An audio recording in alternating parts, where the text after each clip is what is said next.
आज की शुरुआत अच्छी चाय के साथ। गाइस, आज हम बात करने वाले हैं सॉइल फर्टिलिटी के बारे में। तो मैं इंट्रोडक्शन दे देता हूं पहले। Hello guys, this is Harsh Yadav and you are watching Mega Agriculture. तो आज हम बात करने वाले हैं सॉइल फर्टिलिटी के बारे में। जैसे भी आप सभी को पता है, जो क्रॉप प्रोडक्शन होता है, जैसे कि हम अपनी कोई फसल लगाते हैं, उससे जितना भी हमें प्रोडक्शन आ रहा है वो एक फैक्टर के ऊपर डिपेंड नहीं होता, वो बहुत सारे फैक्टर्स के ऊपर डिपेंड होता है। ऐसा नहीं है कि आप बीज अच्छा ले आएंगे तो बहुत अच्छा प्रोडक्शन मिल जाएगा। अगर बीज अच्छा लगा दिया और क्लाइमेट अलग है, आपकी जो मिट्टी है उसकी गुणवत्ता कम है, उसमें जितने भी असेंशियल न्यूट्रिएंट्स है वो नहीं अवेलेबल है, तो आपकी क्रॉप का एक अच्छा प्रोडक्शन नहीं मिल पाएगा आपको। तो आज उन सभी फैक्टर्स में से हम एक फैक्टर के ऊपर बात करेंगे, जो कि है सोयल फर्टिलिटी के बारे में। तो सोयल फर्टिलिटी होती क्या है? सोयल फर्टिलिटी होती है हमारी मिट्टी की उर्वरता, कि हमारी मिट्टी के अंदर कितने न्यूट्रिएंट्स हैं जो एक अच्छा प्रोडक्शन दे सकते हैं, हमारी जो फसल है उसकी सारी नीड्स फुलफिल कर सकते हैं। जो हमारी मिट्टी है वो कितने पौधों को उगा सकती है, मतलब उसमें कितनी जो उसकी फर्टिलिटी रेट कितनी है, मतलब उसमें कितने ज़्यादा पौधे उग सकते हैं। तो आज हम इसी बारे में बात करेंगे कि किस प्रकार से आप अपनी मिट्टी की उर्वरता को बढ़ा सकते हैं, आर्टिफिशियली और नेचुरली। नेचुरली तो क्या है कि आप जैसे कोई फसल लगा रहे हो तो उसके जो क्रॉप रेजिड्यूज बच गए, मतलब जितने भी आपके, जैसे आपने कोई फसल लगाई, उसकी कटाई करने के बाद कुछ पत्ते वगैरह रह गए, या फिर जैसे बाजरे के निकालने के बाद में कुछ उसके जो पीछे रह जाता है, मतलब जो भी आपका रह जाता है, उसको एज ए मैन्योर कन्वर्ट करना। अब उसको मैन्योर में कैसे कन्वर्ट कर सकते हैं? बहुत सारे बायोलॉजिकल मेथड्स होते हैं। जलाना नहीं चाहिए, उससे तो सोयल फर्टिलिटी खराब होती है। अब उन क्रॉप रेजिड्यूज को जलाना क्यों नहीं चाहिए? क्योंकि उसके अंदर जितने भी, हमारी सोयल के अंदर जितने भी अच्छे बैक्टीरिया हैं जो हमारी सोयल की जो फर्टिलिटी है उसको बढ़ा रहे हैं, वो खत्म हो जाएंगे। तो आप अच्छा है कि उसको बायोलॉजिकल तरीके से उसको मैन्योर में कन्वर्ट कर दें। बायोलॉजिकल तरीके क्या है? जैसे कि वेस्ट डिकम्पोजर पूरे फील्ड में स्प्रे कर दीजिए, 6 से 7 दिन के अंदर आपका जितना भी वेस्ट है वो कन्वर्ट हो जाएगा मैन्योर के अंदर। अब बात करते हैं आर्टिफिशियल तरीकों के बारे में। आर्टिफिशियल तरीके बहुत सारे हैं सोयल की, जो हमारी मिट्टी की गुणवत्ता को, उर्वरता को बढ़ाने के लिए। जैसे कि यूरिया डाल दिया, डीएपी डाल दिया, मतलब जितने फर्टिलाइजर्स है केमिकल बेस्ड तरीके, आप उनका यूज़ कर सकते हैं। लेकिन वो आपकी हेल्थ के लिए बहुत बेकार है, आपकी सोयल की हेल्थ के लिए भी बेकार है।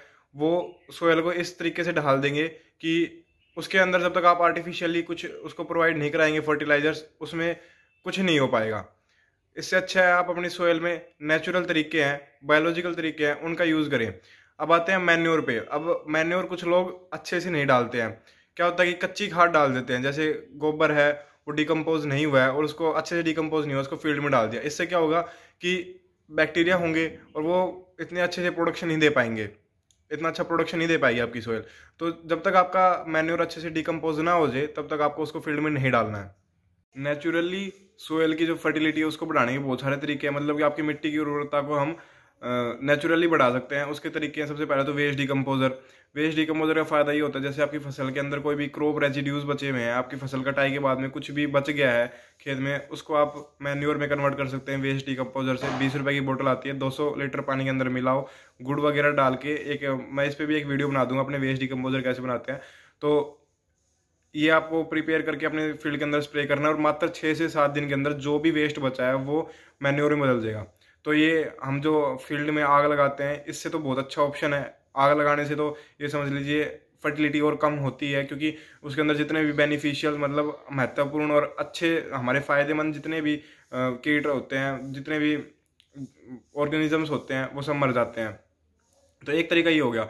दूसरा तरीका ये, आप अर्थवॉर्म रख सकते हैं। अर्थवॉर्म से प्रिपेयर की हुई मैन्योर को भी आप यूज़ में ले सकते हैं।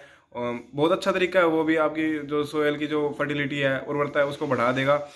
नेचुरली कीजिए, क्योंकि आर्टिफिशियली तो सारे केमिकल्स हैं सोयल को भी ख़राब कर रहे हैं। एक टाइम ऐसा होगा कि जब तक आप उसको, अपनी सोयल को फर्टिलाइजर्स प्रोवाइड नहीं करवाओगे, उसमें कुछ भी ग्रोथ नहीं आएगी, फसल में कुछ उगेगा ही नहीं, उसके अंदर सोयल ऐसी हो जाती है। तो आप नेचुरली करो, और सस्ता भी पड़ता है नेचुरली। इसके पता है लोग क्यों करते हैं फर्टिलाइजर्स यूज़? क्योंकि फर्टिलाइजर्स कैसा है, एक बार डालने के बाद में वो अपना असर तभी तुरंत दिखा देते हैं, लॉन्ग इंटरवल के नहीं होता। सिर्फ वो आपने डाला है तो 15 से 20 दिन के अंदर अपना असर दिखा देते हैं। लेकिन मैन्योर का ऐसा होता है कि वो कुछ टाइम बाद रिजल्ट दिखाता है, जैसे लॉन्ग टाइम होता है। जैसे आज डाला है तो महीने 2 महीने तक रिजल्ट दिखाएगा, वो धीरे धीरे करके अपने रिजल्ट दिखाएगा। लेकिन वो लॉन्ग इंटरवल के लिए अच्छी होती है, आपकी सोयल के लिए अच्छी है, आपकी हेल्थ के लिए अच्छी है। लेकिन फर्टिलाइजर्स कैसा है, वो एकदम से अपना रिजल्ट दिखा देते हैं और उसके बाद फिर वो कुछ भी नहीं है, मतलब 15 से 20 दिन के अंदर अपना काम कर देते हैं, फिर खत्म। तो लोग इसलिए इसको ज़्यादा प्रेफर करते हैं फर्टिलाइजर्स को। लेकिन ये देखिए, फर्टिलाइजर्स आपकी सोयल को भी ख़राब कर रहे हैं, आपकी हेल्थ को ख़राब कर रहे हैं। सो नेचुरली ही आप अपनी सोयल की फर्टिलिटी को बढ़ाइए, उर्वरता को बढ़ाइए, नेचुरल तरीके यूज़ कीजिए। आज के लिए बस इतना ही। बाय बाय, टेक केयर, मिलते हैं एक नई वीडियो के साथ।